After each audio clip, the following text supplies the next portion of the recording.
We say these things to you because you don't really know how important you are to the equation.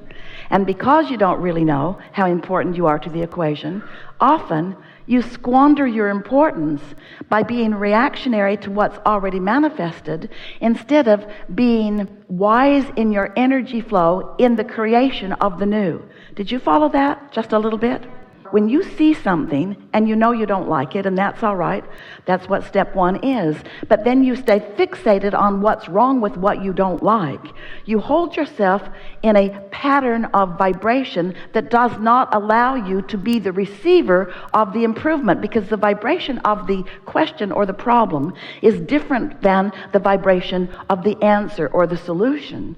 So what we're really saying to you, in the lightest way we can say it, and we think you can follow it given the questions that we just asked and that you just answered, you're most of you, stuck in step one, sifting and sorting and evaluating what is, so enamored with the physical creation that you've forgotten that you're creator. It would be like being a really wonderful artist who has created a really magnificent statue, and then you just spend the rest of your life, this isn't really as magnificent as we're describing, but then you just spend the rest of your life admiring what you created that time way back then and not allowing the juices to keep flowing. And so the satisfaction factor of this creation, no matter how magnificent it once was, or no matter how many people once thought it really was beautiful, it will not continue to satisfy you for very long, because what satisfies you is reaching for more and finding a way to line up with the more. What satisfies you is being an extension of source energy and allowing that source energy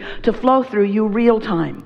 And so when you are reacting for more than a moment to something that's going on in your human environment, when you're reacting to it and holding your consciousness about this thing that you are not really enjoying or not wanting, then even though you've launched rockets of desire, and even though source is all over it, and even though streams of consciousness are flowing to it, and the energy that creates worlds is already flowing toward the creation of the new improvement, if you're holding yourself in awareness, in reaction to the problem that you don't want, then you never become part of the solution, and you never feel satisfaction.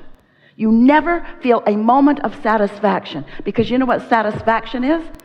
Satisfaction is just a word, like so many words. Satisfaction is a word descriptive of the way you feel.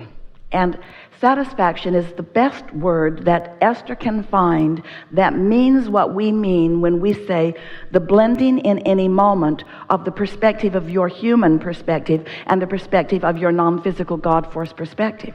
When you are looking at anything in a way where you are not in the moment introducing resistance because of a sort of varied, flawed premise from who you really are, you feel satisfaction. In other words, let's say life has helped you to realize that you really could use more money. And in your awareness that you could really use more money, and that awareness might come up often, many times in a day, let's say. So every time that happens, you launch a rocket of desire, a request really for more abundance. And each time you do that, your abundance grows vibrationally in what we are referring to as your vibrational reality. It's like the beginning steps of the creative process. So this vibrational reality, which we've named the vortex because we wanted to get your attention, we wanted you to feel the realness of it, it gets bigger and bigger and surer and surer and stronger, not only because you continue to add to it, but because your inner being is focused upon it, and because law of attraction is gathering the cooperative components for the improvement of this. So you have, without knowing it, created a veritable fortune that is identified as yours. It's yours. It's the beginning, just like the kernel of corn that you put into the ground is the beginning of that big plant that will produce ears of corn. This vibrational reality is that for you.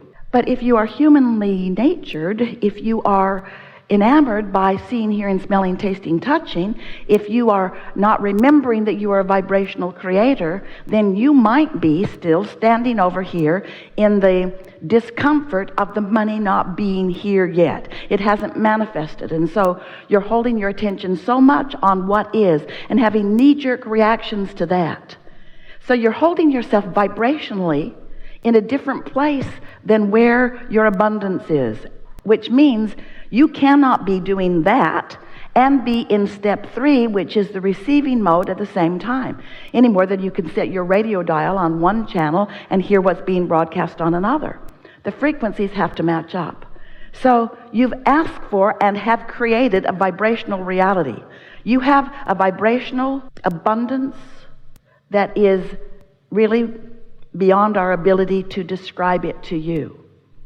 But if it isn't in your bank account yet, if it isn't flowing through your experience, it means that you are vibrationally in a different place. And it's easy to understand why, isn't it? Because when you're looking for something that you cannot see, when the bank does not acknowledge that the money is there. So you say to us, all right, Abraham, we'll play your silly game. We'll accept that there's something over there where Esther's arms are pointing. We'll even call it the vortex like you do. Just tell me, how do I get the money out of the vortex and into the bank? That's all I really want to know. And that's what we want you to know too. We want you to know that this vibrational reality that you have created is yours and yours alone. In other words, no one else is going to sweep in and take it away from you. But you've got to find a way of getting to the receiving mode of it. So if you've been listening to us for a while, we've been telling you all kinds of suggestions about how you might do a better job of getting into the receiving mode. But what so often happens to you is that you have a knee-jerk response to something, and then you do a process, something that we've offered or someone else has, that makes you feel a little better for a moment, but you don't often really get to that place of knowing that what you're asking for is really real and is really yours and is really coming. Because there's something so objective about looking where something isn't that makes it feel odd to talk about it as it is. And you listen to us, we say, but it really is, it's vibrational, you can't see it yet. And you want to believe that, we want you to have faith that it's there. But mostly you say, I'll see it, and then I'll believe it. And that's easy, isn't it? Only problem with that is you're seeing what others have believed, because they had to believe it before they could see it. And so if they believed it, then they saw it, and then there it is for you to see. And then you say, whoa, whoa, whoa, whoa, whoa. We need to do something about this. There seems to be something going wrong, because whatever is happening, however it's getting created, I don't like it that much. And we want you to understand that you get to modify it for yourself all day, every day. And that the energy that creates worlds is backing you up in support. So you want more money, and let's say for right now, there isn't enough for you. You don't have access to it. It's not ready for you to spend. And when we say you can spend your vibrational currency, you say, Abraham, go talk to someone else. Vibrational currency is not what I really need right now. I need currency, not vibrational currency. I need currency. And we say, and therein lies your problem. Because your need for the currency you don't have will keep you from resonating with the currency that you do have. And until you begin to resonate with the currency that you do have, it can't become bigger. In other words, these thoughts cannot turn to things. Have you been hearing us talking about turning thoughts to things? You got to wonder how things happen. Where does the economy come from? There are not pipelines from other planets piping in resources. You're turning thoughts to things. That's what the expansion of all of this is about. And so when you accept that you are turning thoughts to things, if you could just hear us, believe us, know what we mean when we say, oh, the vibrations that you have created, the basis of all of the tangible things and experiences that you desire, the basis is so expansive and so deep and lucrative and based in all that is good, that if you could just begin to get a whiff of it, and you could just hold yourself within range of that vibrational frequency, then those vibrations, which you can't see or hear or smell or taste or touch, you can't even make a thought out of them in the early stages. Those vibrations, if you hold yourself, these are the words, not in opposition of them. In other words, when you stop doing that thing you do that holds you in opposition of them, when you let your cork float, when you let your mind be still, when you stop beating the drum of what is, you let what you really want to be what is get a little bit of momentum going. That's how the deliberate creative process works. But what that requires is that you have to find a new starting place. We were watching Esther the other day. She was having an experience with someone that she really cares a lot about, who was having response to her. They were having a sort of responses with each other that was not pleasing either one of them. And no matter how hard Esther tried to find the right words, she could not find the right words, partly because she was not purely in the receptive mode, and absolutely because the person she was talking to was not in the receiving mode. And so Esther found herself in one of those, you've felt them too, feudal situations where it doesn't matter what you say or what you do, it's just going to be what it is. You're just not going to have any movement on this at all. And so then, once the conversation ended, now Esther is still trying to think about it, but still getting no movement about it. No movement. In a sort of rut. You ever find yourself in a rut? So something's gone wrong. You don't want it to be wrong. You try to pivot. Abraham said, pivot. Pivot. When you know what you don't want, think about what you do want. But there's something so tangled in your vibration right now about what you don't want that even when you try to think about what you do want, it's in defiance of what you don't want. In other words, it's all tangled in there together. You just can't get there from there. So Esther got out, Ask and It Is Given, her favorite book. 22 processes in the back of it. 22 processes of what to do when different things happen. So she did a little of this and a little of that and a little of that, a little this, a little this, and she got feeling a little better, but not good enough that that thought left her mind altogether.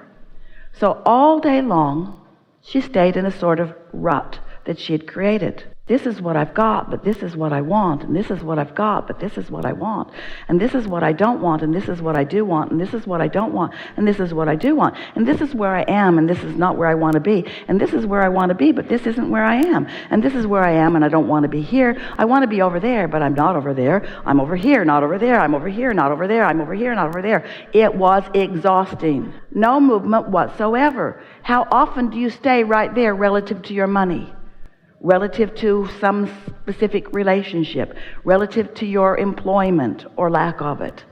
It's so easy to think you're doing the work, to mean to be doing the work, to want to do the work, to want to feel better and then worse, and then better, and then worse, and then better, and then worse. So what happens? Oh, friends, you've come so far because there was a time when you felt worse and a little better, and worse and a little better. And so instead of really wanting this and being over there, you've closed that gap. In many cases, you do feel so much better. But you are powerful creators. And just feeling sort of kind of better every now and again isn't the answer to the deliberate creation that you are about. You are often in a sort of vibrational rut where you have brought yourself to a place of feeling better, and then next time you turn the corner, something else happens and you start that reactive process all over again. And then you come to us and you say, Abraham, I'm really getting this. I'm getting so much better at this. I'm better in this than I've ever been, but those people at work are so negative. If I could just rid myself of all of the other inhabitants of the planet, I could just enjoy it by myself so much. So we wipe everybody else off the planet. 3 days later, you're complaining about loneliness. We know you. We know you. Where am I going to eat? All of the people are gone. So we've enjoyed this interaction immensely. So we've identified sort of what's been going on for many of you. Esther has focus-wheeled herself into oblivion on some situations because she believed that if she just did another 100 or 2 focus wheels on a certain situation, that then she would be able to communicate with this particular person and everything would be wonderful again. And then we began saying to Esther, you know, sometimes law of attraction causes you to go this way. In other words, it's not your job. We are not having these conversations with you so that you can control, not through your action and not through your strength and not through your prowess, but through your vibrational alignment. We're not giving you any of what we know about these laws of the universe to help you be powerful in controlling anyone or anything. What we are knowing that you want to know is how you can consistently be more of a vibrational match to what you have put over here in your vibrational reality.